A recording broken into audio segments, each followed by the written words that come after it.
here with our new podcast. This is our episode 3. We got the podcast, what do you call it, title? Yeah, I guess. Yeah, we'll go with the Push, Pull, or Pray. I like it. Yes, sir. And we have a guest here. Hi guys, my name's Aiden. I've been lifting on and off for about 4 or 5 years now, and I'm in physical therapy school, so I kind of do this stuff all day, every day. Yes, sir. And this is the guy who put me on ABC. We used to, the first time we lived together, Vent Fitness, was like, have you ever tried ABC? I was like, no. He goes like, they give student discounts. And that's how I went to ABC and I fell in love with that place now. Yeah, man. But I appreciate you for that. So quick recap of episode 2, what we did. We had Joe here. We talked about gym etiquettes. Mm-hmm. So basically like anything, like sweaty benches, and clean it up, put the weights away, all those kind of stuff. I appreciate you guys, whoever watched that video, DM me, commented it, really loved it. Alright, so today we're basically gonna be answering some real gym questions.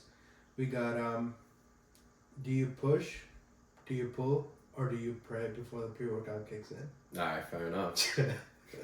Yes, sir. Alright, why training split actually matters? What do you think? Honestly, I think the biggest thing about training split is the recovery period. Because if you don't recover, then you're going to still be fatigued, you're going to be tired, you're not going to have a good next session. Exactly. But also you're not giving your body the time to like rebuild, right? So when we look at like muscle growth and that kind of stuff, a lot of like muscle hypertrophy comes from increasing cytoplasm volume and pulling like satellite cell nuclei into like the muscle fibers. So that's how we're going to like increase hypertrophy, right? We provide that stimulus, your body needs to adapt to that stimulus, pull that cytoplasm in those satellite cell nuclei so that your muscles can actually grow and you'll gain those like strength and size benefits. Right. But if you don't give yourself enough time to recover, that's when you're going to start to get that like, you're going to go from that like acute soreness to like overtraining and fatigue. And you're going to do that pretty quick. And that's when like when you guys hit legs for the first time in 3 months when you take a break, right? And you're like, dang, this first day sucks. And then that second day you can like barely stand up. That's that like delayed onset muscle soreness, or like DOMS, right? It's because you did too much and you damaged the muscle fibers too much. Not to say you haven't like supplied an adequate stimulus, right? So like you do have the stimulus, but now you gotta chill until either you're completely not sore, or you gotta keep like stretching, moving, getting that like lymph fluid and blood flow through that like sore, damaged body part, right? And I think the only thing that really kind of divvies up that soreness and prevents you from overtraining is like your split design. Right. And that's unique to an individual because me and you recover at different rates. Exactly, 100%. Yeah, I remember so basically I just scheduled myself for a powerlift meet. Yeah. So I'm excited for it. I started training for it. So are you doing that in February by any chance? It is February. Are you doing it? I am doing it. Are you doing it? Yeah, I'm seeing it. Is that Rookie Ruckus? Yeah. No. My buddy texted me. He powerlifts and he's like, "Hey man, I know you haven't like been in the gym consistently for a while, but like, do you want to do a powerlifting meet?" I'm like, That's crazy. Yeah. Yo, I didn't know that. I asked Joe. He said he doesn't want to powerlift right now, but because he's training. I'm like, dude, he would have won. He would have won. Oh, He was absolutely. heavy. So yeah, did you already pay and everything? I got this singlet. I'm waiting to see what my like February break schedule looks like before I actually like sign up for the competition, because I either want to do the Rookie Ruckus for my buddy's birthday. Right. I'll be there at the very least. I just don't know if I'm going to be able to compete. But I do have my singlet and I have like all of the paperwork filled out. So once I get my like spring schedule and exam schedule, then I'll sign up. Right. And I should be getting that a week or two now. So yeah, I was like, I'm not waiting because it has a cap of 60 people. yeah. So I was like, yeah, I'm not gonna wait. I bought the ticket for a powerlift. The great thing is it's at ABC, so I don't gotta go too far, you know. I gotta buy singlet and IPF approved belt and squat shoes. I mean, I don't know if it matters or not, but I'm just buying it for future reference because powerlifting is where I want to go. Yeah. But yeah, I'm excited for it. I'm nervous. I'm mad nervous. I will say, having used like squat shoes and like a good belt. A good belt absolutely makes a difference. Like I have some 100%. core strength issues, so like definitely makes a difference. But I think I don't really like the squat shoes, man. Like I will forever. I have a pair of low Nike Blazers that are Right. beat to hell, and I will never squat in anything but those shoes. Dude, I have the same thing, and I love that for squat. Like Yeah. I want the flat foot, so I can squat better. Yeah. I might as well just keep that. You know, like I've never squatted before in a squat shoe. I don't want to change that before a powerlift meet. Yeah. But I'm excited. I had to pay like $170 or something like that. For Yeah. The that. singlet's I'm like, also pretty expensive. yeah, it's like $100 for a singlet. Yeah. It's ridiculous. But I'm just thinking, dude. I'm just gonna like show up in like tights and a wife beater and call it my singlet. I'll color match it. exactly. No, but yeah. The reason I brought this up because the way I'm training for it. Yeah. First, I believe 6 weeks is a hypertrophy training. Okay. So basically, most of the people who watch, they don't know what hypertrophy means. It's just more reps, less weight. Tell me if I'm wrong or no, because from what I know is you do more reps with light enough weight where it's not super light where you can just rep it off like 100 reps and it's not super heavy where you can do at least even 6. Okay. So I'm in between like 6 to 8 reps. So my max is 295 for bench. So I'm repping 190s and 205s for like 6 to 8 reps. Yeah. That's what I gotta do for 6 weeks. ChatGPT is the best way to go. I'm gonna put like an asterisk next to that. ChatGPT is great if you have like a general understanding of the information it's providing you because it's not perfect. Right. So when I was personal training for a while, I would use it to kind of give me like a skeleton structure of a workout based on people's work schedules. Because I would have a lot of like 9 to 5ers, right? So they'd either want to go early in the morning or late at night, and like kind of want to do something that like fits in that time slot, right? So like I would have it give me like a skeleton, and I would kind of fill in more specific exercise depending on my client's needs. And some of the stuff that it would give me was just straight up wrong. Most of it was good, but there was some stuff like it would tell me, and I'd just be like, I don't think that's true. Turns out it was not. But yeah, I think like the most important thing when you're looking at building like a program, like you said, for either hypertrophy, so like size, or powerlifting, which would be like muscular strength. Right. The few like general rules I would kind of group any type of training block under is the more volume you do, so sets and reps, the more stimulus you will provide, and the more and like you'll give yourself like a greater stimulus to have muscle hypertrophy, right? And for like weight training, so like powerlifting, you can train each body part or each major lift of the big 3, right? Deadlift, squat, bench. You can do it like 2 to 3 times a week, depending on what your block looks like. Because like your top set, say on a Monday for bench, right? You'll put bench as your primary.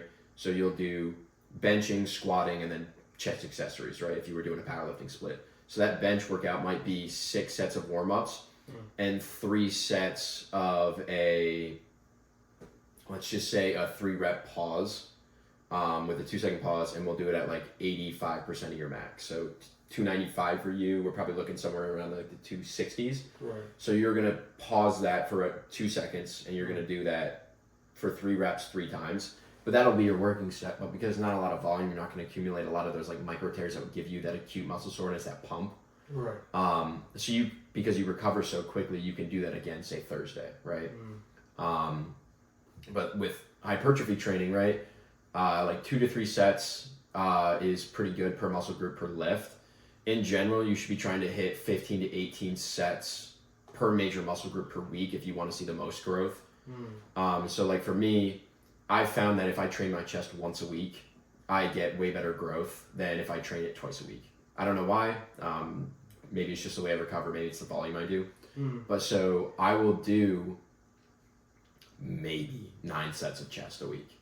I'll typically do 2 of a flat press, 2 of an incline press, and then I'll kind of divvy it up from there with where I want to go with it. I've been loving, there's a machine at the new gym that I've been going to, Big 3 Barbell in Rotterdam. and they have a fly machine, except it's with the weights on your biceps, the pads on your biceps. Mm-hmm. I love that thing. I think it feels fantastic. But I'll kind of leave that there, and then I'll throw in like a powerlifting bench day later in the week on Friday. There was a whole study done that looked at muscle body recovery rates depending on fiber type and like size, basically. And it found that like approximately the pec fibers take a 6 to 7 days to recover. So I was like, maybe I will try doing this once a week and just see what happens. Right. And my chest inflated like a balloon. And my bench went from like 250 to 315 in like 4 months. Okay. So like I saw some really good growth with it. Right. I just think I needed more recovery time, like we were talking about earlier. What's your numbers right now? Terrible. If I was, let's just assume I'm competing at like a comp standard, so maybe 250 bench at the most. That would be a grinder. I think you can do 315. Right now? Yeah. Hell no. No? Not even close. No. Like 250s on the upper echelon. Like if I feel great. Squat, I guess it would depend on whether or not like my adductors and my core hold up, but I could probably put anywhere between like 350 and 375 up confidently. Anything more than that, I'd be a little bit scared. And then deadlift probably sits somewhere around like 405 still. But yeah, not great compared to what they used to be. I know. I remember you used to like hack squat 4 plates easily. Yeah. Like single leg 4 plates, right? Single leg 4 plates I did one time and then I wanted to throw up, so I never did it again. That was disgusting. I was also 20 pounds heavier.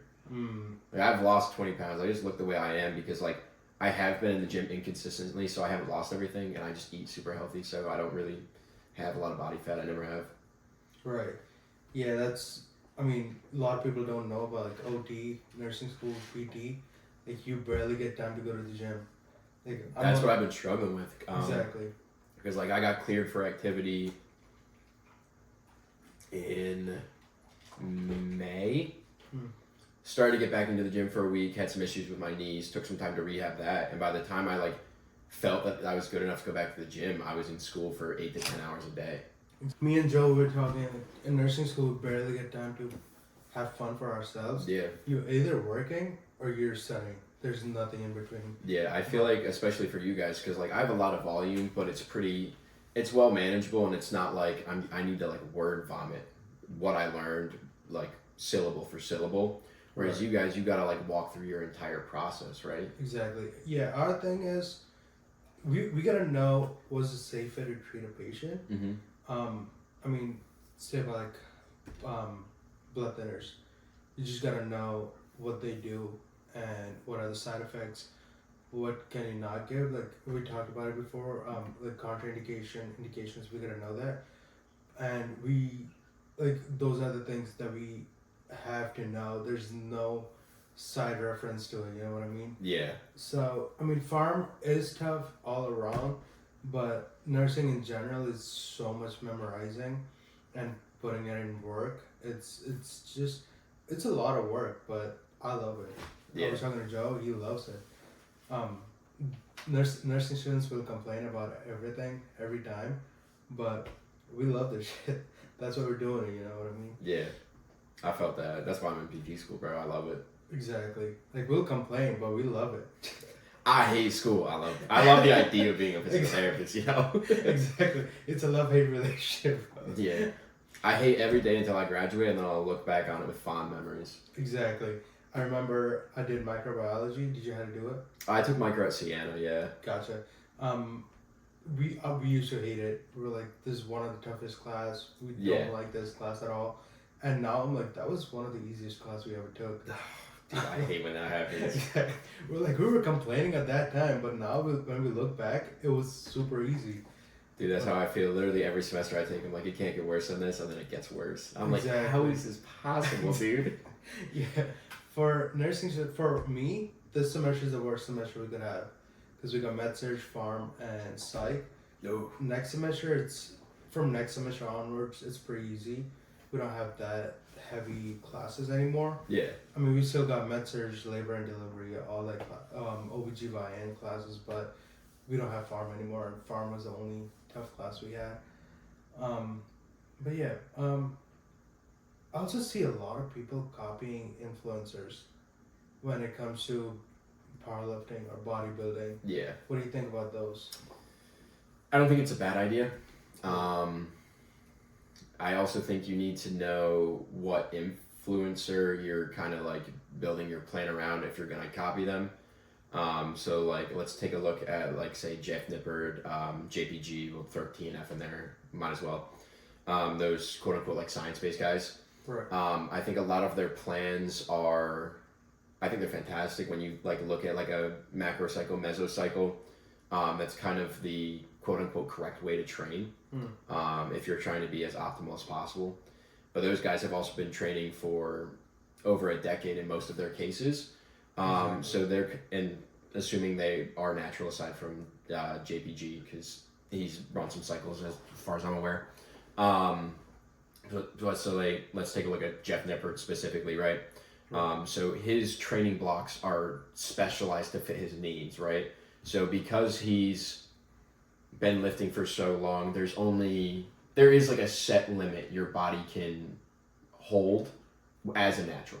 Like there's a limit that your body does not want to cross metabolically speaking because it's way too taxing and energy wise it's inefficient. Exactly.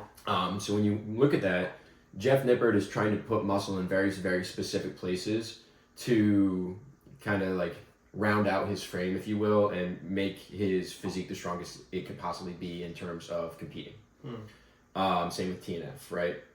So their splits are meant to provide them with the most recovery and most energy on the days when they need to hit the most important body parts. So let's take like a hamstring, for example, right?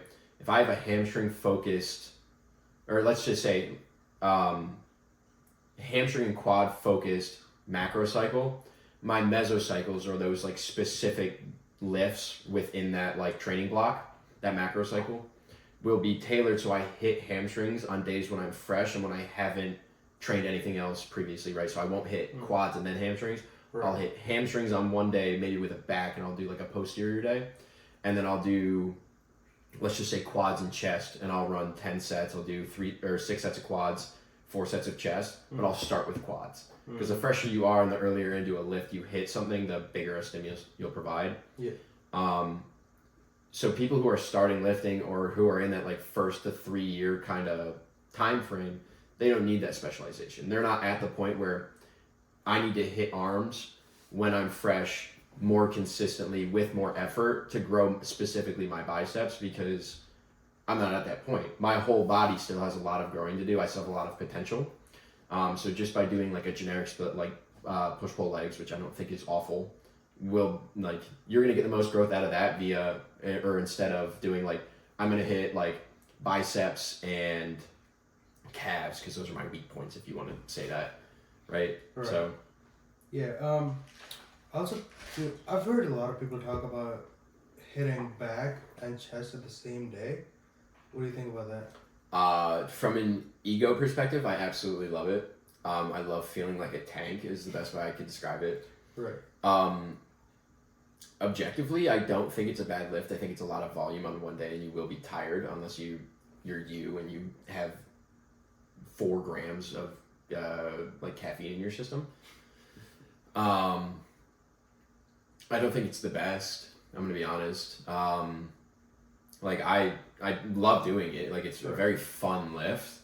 But like it's like for me it's exhausting, right? So like I want to hit chest and I want to focus on chest. Dang, I really want to also hit back. I hit those on the same day. Now I'm there for 2 hours, which I just don't have the time for. I doubt you do. And then you're like, what do your other days look like? Are you gonna do like arms, shoulders, and then legs? Because me personally, I would rather do like a major muscle group and then like triceps, right? So like, so like if I hit back, I'll do triceps because my biceps are already residually tired from those pulling exercises, just because they work in tandem. So I'll hit triceps, right? Or back and biceps is the other one that I like. I think it's a very fun lift. I just don't think it fits into splits well. is the best way I can say it. I have run the Arnold split. I did it for about 6 months. That was the most fun I've ever had lifting. Right. Just because, like, I think enjoyment in the gym is everything. Like, do a split you're going to like. If you don't like what you're doing, you're not going to go, right? 100%. So, like, I did switch to a very competitive, like, efficient bodybuilding split when I was bigger, right? When I was, like, thinking about getting ready to compete. And I had fun. Don't get me wrong. I liked lifting. I enjoy it. It sucked. I'm not going to say it was fun. Like, I love getting a pump every once in a while. I love feeling sore. And I would go in and I would do my 2 sets of pendulum squat, 5 to 7 reps to failure. And I would walk out with a tension headache on the verge of throwing up. I'm like, this sucks, dude. This is not fun. And I'm bulking, right? So I'm eating. I have a ton of energy. I wake up the next day. I'm like, oh, chest. I have 6 sets and a set of preacher curls. Yay. Like, no, dude. I want to go hammer out flies for 40 reps and feel sore and have veins in my chest. Like, that's way more fun. Exactly. Yeah, you brought a great topic up, a great point up. I learned that a lot, like hitting chest and you doing bicep curls, the same workout split is really good because if you think about it, you're using your triceps while benching. Yeah. And when you go do triceps more, you're not building anything up. Your triceps is already sore from working chest up. And I feel like it's not a great split when it comes to doing chest and triceps on the same day. Yeah. But when it comes to doing chest and biceps, it's much more useful. Yeah, I think so. I started with push pull legs. That was kind of when I first started when I got to college. That was my first split. Right. And I don't think it's a bad split. I think PPL is fantastic. I think if you do PPL rest, right, you hit that 7-day window, you're fine. You're gonna get some pretty good gains. Right. But I also noticed that when I did do you remember the summer that I did that gnarly cut? I had to go on the elimination diet. I was just lean as hell. Yeah. I had absolutely no energy to have an hour and a half workout. Like, I tried the PPL and I just didn't have the energy for it because I would hit chest hard. Then I would get to triceps and I'd be like, dude, I'm fried. Like, my triceps are tired. Exactly. And then you're telling me I got to do shoulders after that or some way switch the order around. Like, I can't get through it. So when I started bulking, I tried it again and it was better. But I also saw a video online. I'm not going to remember who posted about it. But it was a gym influencer. And they said chest, biceps, and back triceps, right? So I'm like, you know what? Screw it, I will try it. So I hit chest. Right. Tired, a little bit fatigued, my chest is sore, right? I'm like, okay. Instead of going and hitting triceps that were already tired and failing miserably at tricep extensions, right? I went and I hit biceps, and my biceps were fresh. Exactly. I hadn't done anything, so I was like, holy, like, this is awesome, dude. Exactly. So I kind of switched that around, and I saw more success with it because that was when I went from like 165 lean to like 190, and that was like the most growth I'd ever seen. Right, exactly. What I also do, I do that same split, but I also have arms, shoulders, and abs did separately rather than having it in between them, because I feel like my weakest point is abs and arms, so I focus on that a lot.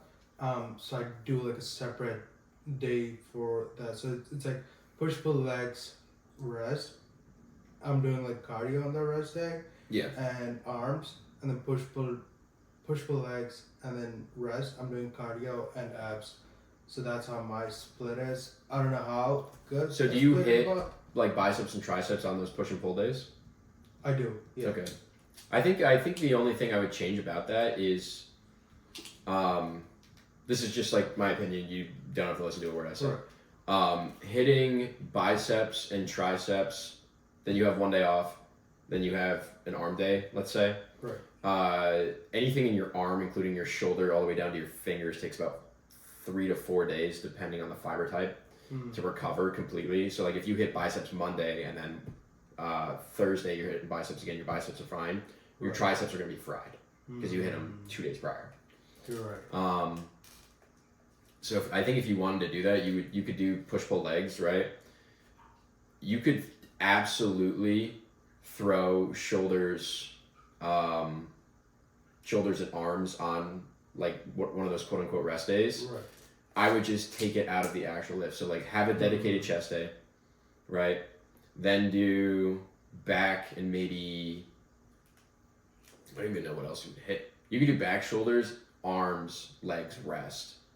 Right. Right. Then you could have it would kind of throw it off though because I'm very nitpicky about it. So like if it's Monday, I want to hit one specific body part because it's Monday, not because it's my day in that rotation. Exactly. And that might just be me. You to come in tonight because you have ball knowledge about this. You know a lot about muscles because that's your career Yeah. future. So that's why I was like, it would be a great person to talk about gym. Mm-hmm. But yeah, that's a great point because I never thought it that way because I never knew how long a muscle takes to recover. I was like, oh, if the soreness goes away, you're good. Well, I mean, yeah, that's true. But the other thing is like for the people that like when you adapt to a stimulus, that acute muscle soreness, that's from like lactic acid buildup. That is from like micro tears in the muscle fibers that get repaired. That like I don't know about you. When I continued doing my workouts, like even if I was progressing the weight, doing that progressive overload, right? I stopped getting sore at a certain point, so I stopped being able to judge when I felt okay hitting another muscle group. Like, sure, I'd be tired some days, but I'd get into it and I'd be fine. Other days, I'd like fail the squat, like at the bar, and I'd be like, holy. Yeah. So that was something I started doing a little bit of research in. I believe the study I'm referencing came out in like 2013, 2014. So it is a little bit old. I haven't looked into it since. So I should probably do that again. But like that was something I found. I was like, oh, this is super interesting. Because I've always thought like muscle cross sections with fiber percentages being unique to individuals and having genetic influence and all that kind of stuff is so cool. Because it basically, genetically speaking, you are really good at some things and really bad at others because of your physiology.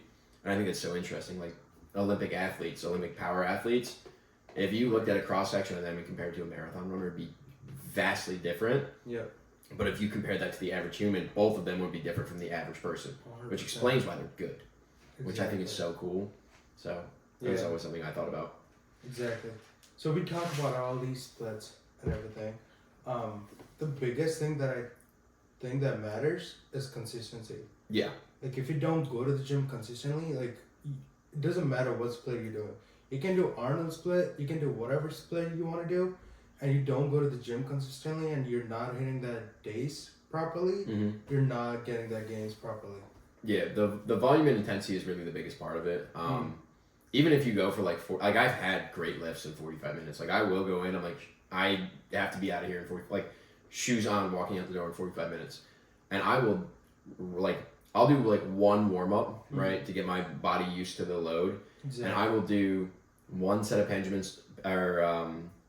squat to failure because I've been lucky enough to find those in multiple locations around here. I'll do one set of leg extensions, one set of single leg hamstring curls, and one set of calves. And I will take them as close to failure as I can possibly push myself, which is why I will choose machines over free weights unless I'm training for powerlifting. 100%. Because I can push myself without injuring myself. And I'll leave. And I'll feel like I had a great workout. And Exactly. truth be told, I probably did, you know what I mean? Exactly. But it's because I trained as hard as I possibly could while I was there and then left. Like when you look at like people who are immobilized, right, or people who don't go to the gym anymore, when you look at like the regression of muscle endurance and muscle strength, if you say you stop lifting right now and you went to the gym twice a week, but you did an upper and a lower day and you trained your heart out while you were there, you kept your intensity as good as it is now, if not better, on those 2 days because you felt more fully rested, let's say. Right. You wouldn't lose any of your gains at all. Maybe a little bit, but that because you keep that intensity and you drop the volume, you're good.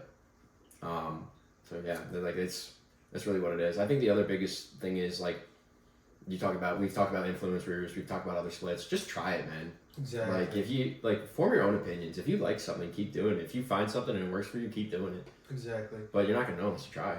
Exactly. I remember when I first started, I talked about this on our first episode. When I first started, I used to go to YMCA. Yeah. I had no clue. I would do full body, and then the next few days, I'm so sore.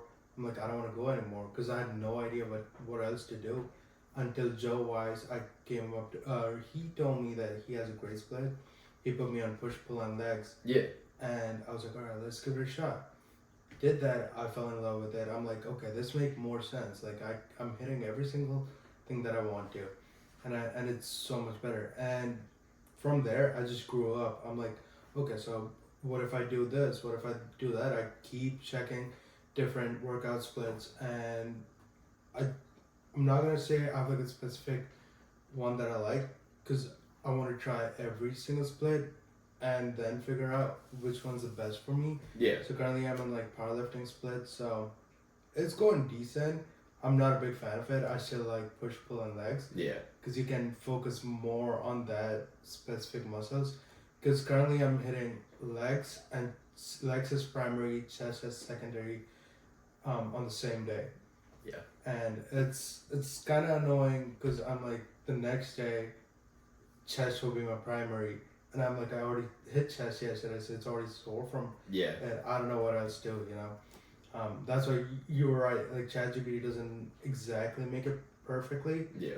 but I'm just going back to push, pull, and legs at this point, because that's one way. I mean, I'm still gonna keep the same RPEs, Yeah. but I'm gonna keep it with push, pull, and legs. I don't know. What do you think about it? I honestly, dude, I love push pull legs. If it works for you, it works for you. Right. I have like a unbelievably wild split right now. We gotta hear it now. Okay. So I got a like quad focused leg day on Mondays because I hate Mondays. If Monday and legs are associated together, then I can just like get all of my frustration out hitting legs, leave, go like cry for 20 minutes, and then my Monday's done. Like the worst part of Monday's over. It only gets better from there. Exactly. Tuesdays I hit chest or chest and biceps. It kind of varies week to week, and I'll tell you why in a second. Thursday is, or what am I on, Wednesday? Wednesday is back triceps. Thursday is legs with a hamstring focus, and it's also when I deadlift. Because I have a very poor back, so like if I squat Monday, I'm not going to squat again. Yeah. But I can deadlift because then I'm also going to go do a hinge movement with RDLs. Right. So I feel like that kind of balances out well. Friday, because of the way my semester worked and my work schedule and all that kind of stuff, Fridays I take off. Then Saturday I'll go and I'll do arm shoulders, right? So depending on how my biceps feel on that Tuesday, right? Because I'll have the Sunday off. I'll do a rest day Sunday. Right. Monday I'll go back to legs. Then if chest comes around, right, and I like started, if I went like shoulders, triceps, biceps, I'll hit biceps on that chest day, and I'll do chest, biceps.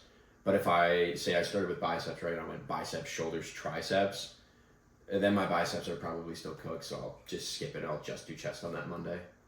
I used to run a set or a split with like a posterior day, and it was back at hamstrings. And that was the worst because like I would cramp at night, and I would get like a hamstring cramp, and I'd like roll over to like try and like stretch my leg out and do one of these, and then back would cramp, and I'm just like horrible, dude. Dude, those are the worst. I've had that. I'm like, I cannot do anything, especially calf pain, and all you see is like your feet just go up, and you're trying to like release that. Dude. Oh my god. And the TFL when it cramps too, and you're just like. Yeah. Oh, yeah. Dude, it's not good. Yeah, it's not fun. I do need to drink more water. That probably would help, but. Dude, I'm getting dehydrated a lot recently. Like it's all the caffeine. There's 3 shots of espresso in it. I can feel that. I'm like mad energetic right now. But all right. What else? I feel like a lot of people focus a lot in arms, and they would just spam bicep curls. What are the best workouts for biceps, in your opinion? If we're looking at biceps, I'm gonna throw it under like elbow flexors, right? So you got your bicep long and short head. Right. You got your brachialis and you got your radiobrachialis, and depending on what position, supination or pronation or mid pronation I'm in, the elbow flexor changes. But it's not that they don't all work. It's that one of them will take the primary action as the mover, right? Exactly. So like if I'm supinating, right? I'm gonna pull my pinky up and I'm gonna flex the elbow. Yep. That's bicep. That is your bicep brachii, long and short head. Because they're gonna attach up here, they're gonna come down here, right? Right. Pull up and in. If I'm here, I'm looking at my brachialis, right? Because I'm detaching here to the external surface or lateral surface of my radius. I'm gonna pull up. If I'm pronated, brachioradialis, right? Because it brachio to the back of the radialis, right? So I'm pulling here. Always preacher curls, always. I've kind of switched to single arm. I just feel it better in my left arm specifically, because I'm very much a right-handed person. So like I'm trying to even some things out, if you will. Preacher curls you can never go wrong with. I love a good seated curl with dumbbells. I've always felt that has been fantastic. I've also always had, like my forearms aren't the biggest they've ever been, but like I wouldn't consider them small by any means compared to the rest of my arm. I've always loved hammer curls. I know there's been some stuff about them getting quote unquote vaulted or put away because they're not optimal. I just like doing them, so I love those. But I think like the two best exercises you could probably do if you're just gonna do two would be either a preacher or a seated curl, and then some type of, I don't even know. Like I typically do both. Like I'll do preachers and seated, and then just to get like a good arm pump. This is a terrible exercise. Don't ever do this. But I'll take light dumbbells, pronate first, right? Come all the way down, hit the brachioradialis on the way back up, come up, then hit the bicep brachii, and just do this until my arms feel like they're gonna fall off. Then flex in the mirror, realize I'm so small compared to the 6'5" dude behind me, and leave. But reverse cable curls are fine. Yeah. What I like machines a lot when it comes to biceps workout, because I've seen way too many videos of people tearing their biceps out. Yeah. And it's gross. I don't want that. That actually won't change. Like you're not more or less prone to injury if you're doing free weights versus biceps. It all depends on the load, right? Because like you got your muscle spindles, which if a muscle is lengthened too quickly, it'll contract, and then you got your GTOs, which is the bane of lifters everywhere, right? If you have too much tension on the muscle and you go to contract, GTOs will release like a spinal inhibitory reflex, and they will shut your muscles off. That's why when you go to lift something and you're not going to do it, you just drop. Like I'm sure, I don't know if you've done it, I've done it. I went to squat something that was too heavy on a Smith machine. I went to go stand back up and my legs just turned off and I got crushed. That's crazy. So it all depends on the load, right? Because the other thing with lifting is like that first like 3-week month period is all neural adaptation. It's why you get stronger, because like you're building those neural pathways. You're turning off the GTO reflex because you can inhibit the inhibitory reflex, if you will. So like that's kind of that main growth. But once you have like that disinhibition and then you start to like get some hypertrophy, that's when you get that real strength. Right. As long as you don't overdo it, like when I do like seated curls, right? I have like the 40s and I'm doing 5 to 8 reps. I'm not grabbing the 70-pound dumbbells because I know if I try that, my biceps gonna rip off, right? Right. And warm up. I'll always warm up. Oh, that is like, I'm old now, dude. I've had I got multiple surgeries under my belt, multiple lifting and sports related injuries, dude. Like, if I don't warm up, I'm not making it out of the gym. I'm going to, like, my femur is going to crack in half. I swear to God. Yeah, that was one of the things that I wanted to talk to you about. How, like, the beginners, people who've never been to the gym, goes to the gym for the first week, they're super strong on their second and third week. Yeah, neural adaptations. Exactly. Because, like, doesn't make sense, because I remember when I first started the gym, I could lift heavy. And then from there, I started getting weak and then went up in weights. So, you were a firefighter, right? Are a firefighter before you went to the gym. Right. So you are strong, period. End of story. You're like, across the board, you are a strong individual. So you had the neural adaptations from your firefighter training. Like, you can lift shit, to put it bluntly.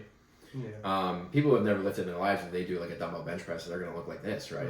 Because they don't have that neural adaptation. It's very unstable for them. But then they'll jump up. So what happened with you specifically is you had that firefighter training. You weren't necessarily overtraining. You weren't doing any type of overload, as far as I'm aware. So you just were strong. When you went to the gym, there is... It's almost like a rebound phenomena, if you will. You overtrained. Your body wasn't used to it. You did way too much. I'm sure you were sore as hell across the board for 100%. like a week. Would be my guess. Yeah, 5-7 days probably. Did you take like any chunk of time off after that, or did you just continue going through the soreness? Yeah. No. So it was push pull on legs. Yep. I would. I mean, yeah, you're right. I would take so I would do push pull on legs, and wait until the next week, and then do push pull on legs again. So it wasn't like push pull legs, rest, push pull legs. It was like push pull days, push, pull like legs, and then 5 days off, push pull legs. Exactly. Yeah. Like 3 days off and then push pull legs. So what happens when you do that is you're gonna shoot up that one training because you're super fully recovered. It's your first time in the gym, but you're strong. You have those neural adaptations. So you're gonna be like, hell yeah, dude. You're gonna be sore as hell for a week. You're not gonna go. You're still you provided more than an adequate stimulus, so you will have growth, and then you have a long recovery time. Right. So then maybe you're still sore while your body's still recovering and adjusting that stimulus you provided, but because you're giving yourself such a long rest time, right? You peak, you drop a little bit below that peak while you're recovering, and then because you give yourself a long recovery time, you climb, and then this is where you hit your next lift. That makes sense. Yeah. Well, chronic overtraining is a little bit different. You did, I guess, like the best way possible for overtraining. Not to say it's a good thing, right? But like chronic overtraining, you're just gonna be exhausted. You're gonna feel fatigued. Getting out of bed in the morning is gonna suck. Your whole body's gonna hurt because you gave yourself adequate rest. If you didn't give yourself adequate rest, dude, it would have been worse. You probably would hurt yourself. Yeah. Yeah, I remember during my volleyball season, I would be easily repping 225, and everybody else like, how are you able to? Because I was the only person who was able to squat 225. Yeah. During that period of time, I'm like, I don't know. I have no clue how I can do this because prior to that, I didn't used to go to the gym. Yeah. It just I was like, okay, 220. Like I warmed up 225. It's moving up and down like it's just a bar. Yeah. I'm like, that's crazy. That's ridiculous. It's why when people go to hit like PRs or when we're looking at say we're looking like an 8-week block for a powerlifting, right? So that first 5 to 6 weeks, I'm going hard as hell. Like I'm hitting my workouts. I'm going intensely. I'm hitting my big 3, 2 to 3 times a week, depending on what my strengths and weaknesses are.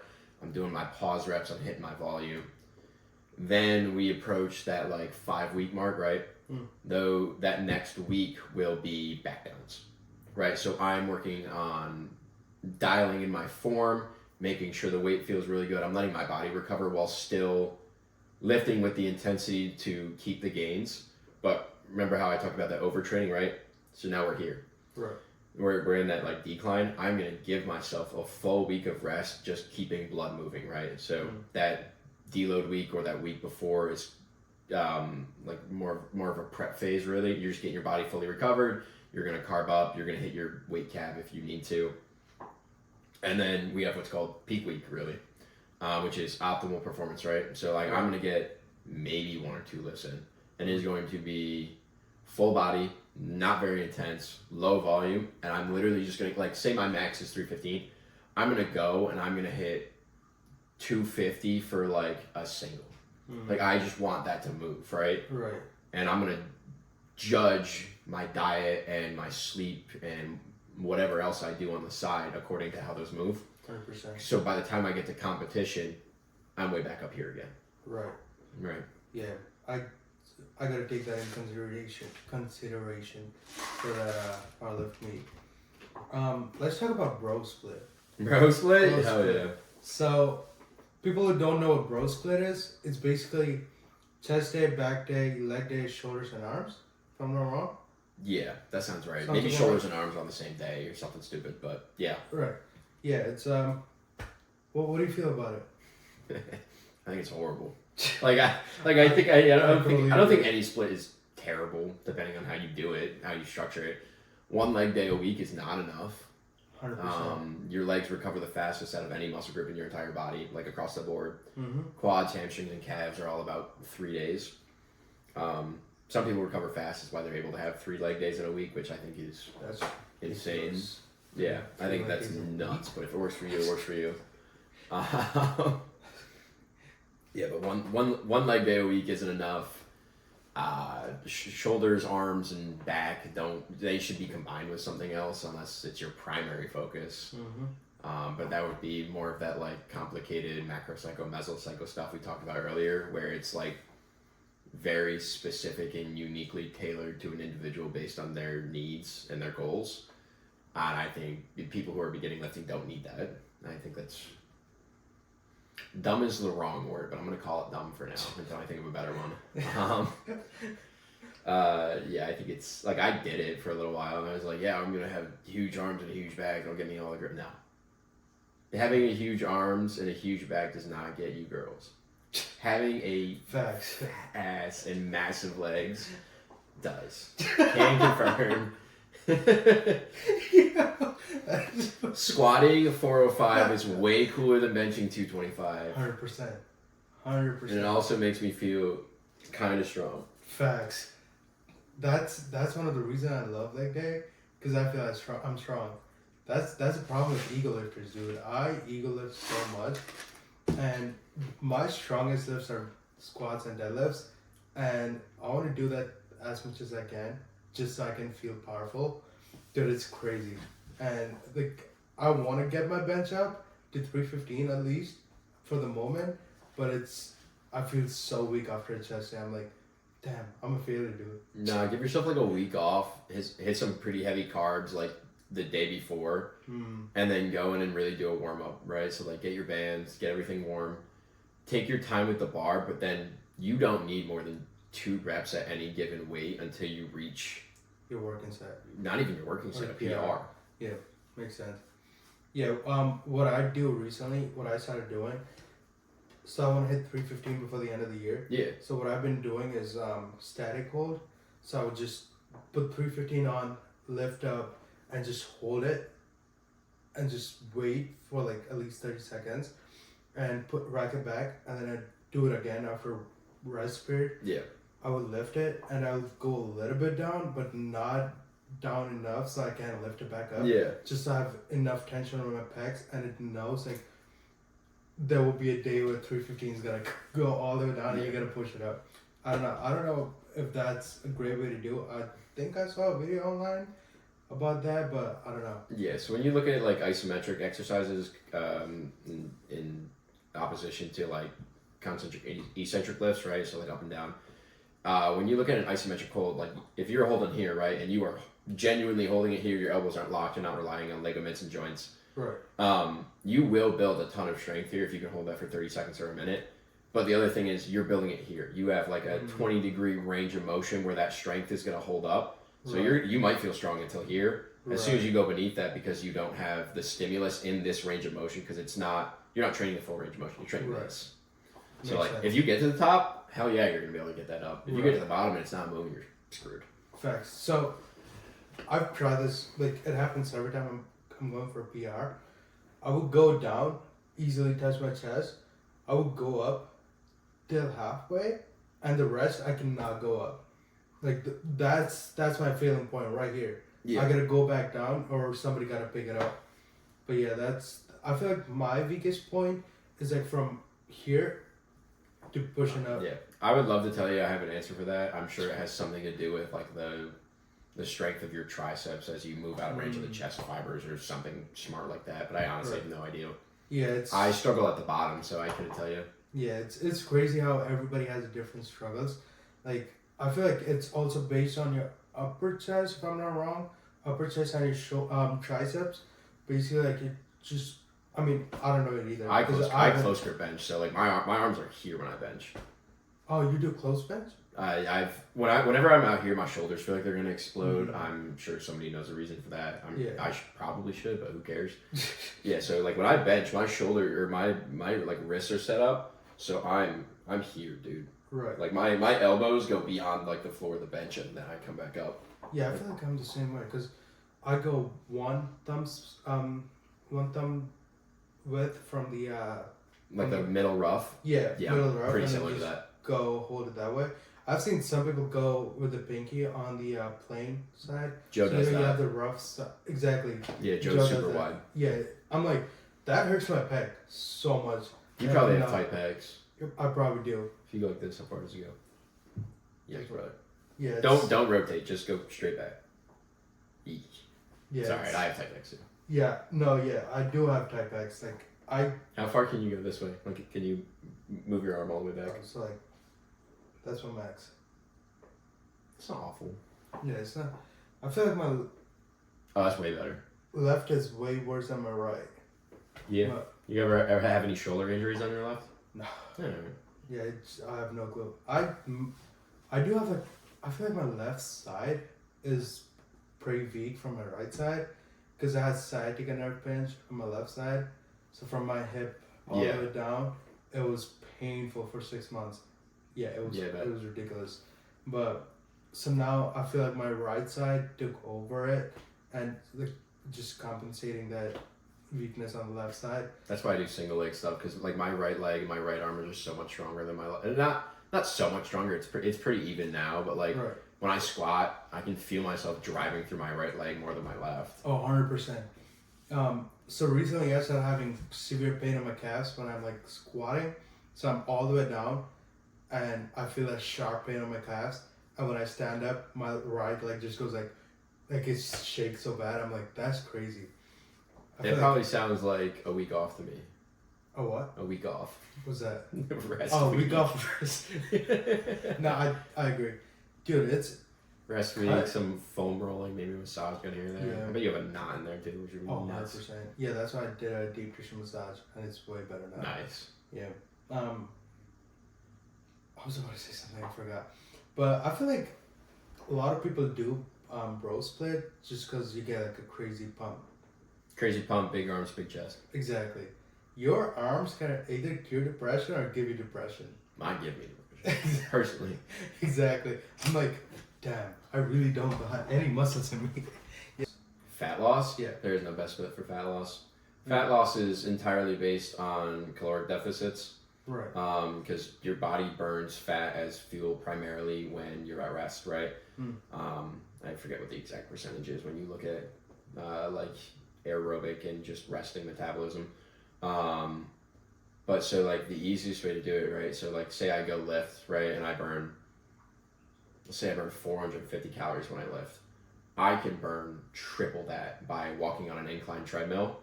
Exactly. And then at that point, it's literally just eating healthy and not just eating like trans fat, saturated fat, seed. I don't really have a problem with seed oils, but you get the idea. Right. Like, and you don't need a huge calorie deficit. Like if you're in a 300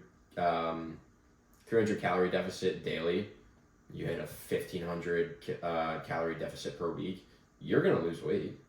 Like and there's some genetic ties to it, right? So like genetics play a role in your body's normal metabolism. So like my whole family has super fast metabolisms. I can eat whatever I want. I'm always hungry. We also have thyroid issues though, so we'll chalk it under that. But then it also designates like where you hold fat, right? So like I hold fat on my love handles and my low back, but like my core and my legs have always been super lean just because I don't hold fat there. So like the biggest thing for me when I'm like trying to cut is like if I say I eat 4 or 5 times a day, right, and each of those meals is 300 to 500 calories, right? So I'm somewhere in that like 1500 to 2500 range. Let's just say ideally I'm at 2500. I'm gonna cut that to 2200 a day. I'm literally just gonna cut out one of those meals. Right. And I know some people eat like 1200 calories in a sitting. I've done it. It That's gets the job done. But it's way easier to just cut, honestly. 100%. Would you say? So it's. Would you say running burns more fat or walking incline burns more fat? So you're walking. I think they both do the same thing. I think walking is generally a little bit easier, especially walking in an incline. Because like I hate running, I won't do it. Exactly. I refuse. I'll walk. I'll go. Are you kidding? I'll go throw on an episode of TV and I'll go walk for half an hour. That's fine. Just hands on the handlebar. I'll walk up an incline, burn 1,200 calories. It'll be great. If you want me to go run, I don't know, 3-4 miles to burn that same 1,200 calories, no. Like straight up no. No, I cannot. So would you say Stairmaster is good for burning fat?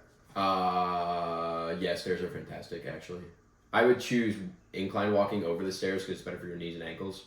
The other thing is like when I'm walking, that's all I'm doing. If I'm climbing stairs, I have a whole like my quads are involved, my hamstrings are involved, my glutes are involved, right? Exactly. So if those muscles, which are being used anaerobically after a little while, depending on how fast you're going up the stairs, I guess. Let's just assume you were going slow enough that they're aerobically involved though. Because you are using more force to climb up those stairs, they're gonna burn out faster, and then your calorie burning, like cardiovascular inspired exercise is then gonna be limited by your muscular endurance, which you don't want. Like I can walk way longer than I can walk upstairs. You know what I mean? Right. Yeah. Yeah. Because a lot of people told me that I should be doing running rather than just walking on the treadmill. No, just walk on the incline. Exactly, walking incline, like it makes me sweat. Yes. So it's crazy. Like inclines are so underrated. Like people always think you gotta run to lose weight, but no, walk incline. Go for like 12 incline and 3.5 speed. Yeah, for half an hour you're fine. Exactly, you're good enough. But yeah, I did do the stairs for a little while just because I had to do them as part of my rehab. And like I got to the point where like I could just do the stairs for an hour and I would burn a bunch of calories and my glutes and my legs would be sore. I'm like, oh, this is like, I feel like I've done something productive. No, I'd rather just go walk, dude. I hate stairs. Facts. Yeah, I could. Few of my friends they asked me to do 5K. Yeah. I'm like yeah. Like a turkey trot. Yeah. Oh, hell no. I'm like I don't think I can. Yeah, it's crazy. Yeah, that was it. So just to recap what we did here, we talked about a lot of stuff. We talked about hypertrophy and like different splits, what's good, what's bad, and a lot of science-based talk basically. That was a really good one. Consistency is always the best thing to do. Go to the gym every time. Even if you're busy, just go for 45 minutes, as you said. Yeah. Like work out for 45 minutes, focus on either chest, back, or leg. You're good. If anybody got any questions, shoot me up. I got his number. Anybody got a question for him? I'll ask him up. Yeah, but feel free, man. It was a great thing. Thank you for having me, brother. Yes, sir. Always. You got anything to add? No, I'm good. I just appreciate you inviting me here. I love being here. Always. We're probably gonna have Joe coming one day, and then we all three gonna talk together. Dude, I love that. That'd be super fun. Dope podcast, but I appreciate you coming in. Yeah, just let me know when. Yes, sir.